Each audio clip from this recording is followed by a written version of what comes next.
চমুৱা আচল একেবাৰে কাঞ্চি হৈ আহিছা হা এইবোৰ তেনেকুৱা গানেই হ'ব চাগে নুসুধো এতিয়া কেনেকুৱা লাগি আছে ছেমি ফাইনেলিষ্ট হৈ খুব ভাল লাগিছে মই এইখিনি পৰ্যায়লৈ যে আহিব পাৰিম মই অলপমানো মানে ভবা নাছিলোঁ আচ্ছা আজি ছেমি ফাইনেল লাষ্ট এপিছড কেনেকুৱা মোৰ ফালৰ পৰা যিমান পাৰোঁ চেষ্টা কৰিছোঁ ঠিক আছে all the best thank you ঠিক আছে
অকমান অলপ মিউজিকটো বজাই দিব নেকি বাৰু অলপ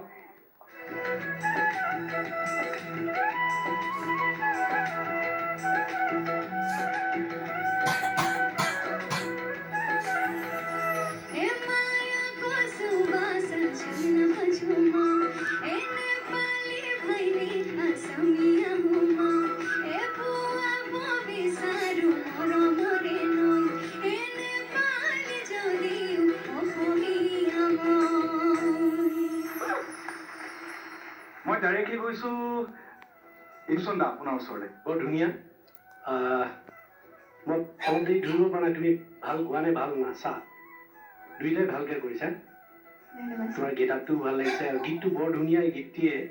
অসমীয়া জাতিটোৰ সমন্বয়ৰ কথা বৰ ধুনীয়াকৈ কৈছে হয় মিলি যোৱাৰ হয় মই এটা প্লাছ পইণ্টেই কৈছোঁ অসমীয়া ভাষাটোৰ স্বৰবৰ্ণবিলাকৰ যিটো উচ্চাৰণ হ্ৰস্বইকাৰডালৰ যিটো উচ্চাৰণ বৰ clear very good very nice শুভেচ্ছা থাকিলে থেংক ইউ সোনা থেংক ইউ প্ৰিয়ংকা খুব সুন্দৰ গাইছা তুমি খুব ধুনীয়া আৰু ইমান এনজয় কৰি গাইছা নিজে ইনভলভ হৈছা আমাকো ইনভলভ কৰাইছা খুব ভাল লাগিলে বহুত ভাল হৈছে বহুত বহুত মৰম আৰু এইটো তোমালে ধন্যবাদ থেংক ইউ ছ' মাছ দিগন্ত দা আচলৰ মই ৰেঞ্জটো বৰ ভাল পাওঁ তলত গালেও সিমানে স্পষ্ট ওপৰত গ'লেও সিমানে স্পষ্ট সেইটো বৰ মানে এটা ভাগ্যৰ বলত মানে পোৱা বস্তু এটা আৰু সেইটো সতেজ আৰু জীৱন্ত কৰি ৰাখিবৰ কাৰণে প্ৰেক্টিছৰ বৰ দৰকাৰ প্ৰেক্টিছ যদি ভালকৈ চলি থাকে সদায় এনেকৈ ই মানে অবিকল থাকি যাব আৰু ভৱিষ্যতৰ কাৰণেও মধুময় বঢ়িয়া মধুময় বঢ়িয়া আচল মধুময় পাই গৈছা কি লাগে আৰু কিন্তু আমাৰ মহাগুৰু আছে নহয় তই দিবা কি ক'ব মোৰ পাৰফৰ্মেঞ্চ চাই থকা যেন লাগিল ষ্টেজত হয়। মানে গানে নাচে আৰু একদম ধুনীয়াকৈ কৈছে সাৱলীলভাৱে হয় বৰ ধুনীয়া লাগিল খুব ভাল হওক থেংক ইউ আহিলে ডিম্পলটো চোৱা থেংক ইউ আচল আৰু একো নুসুধো এতিয়া তুমি তোমাৰ আসন গ্ৰহণ কৰা অল দ্য বেষ্ট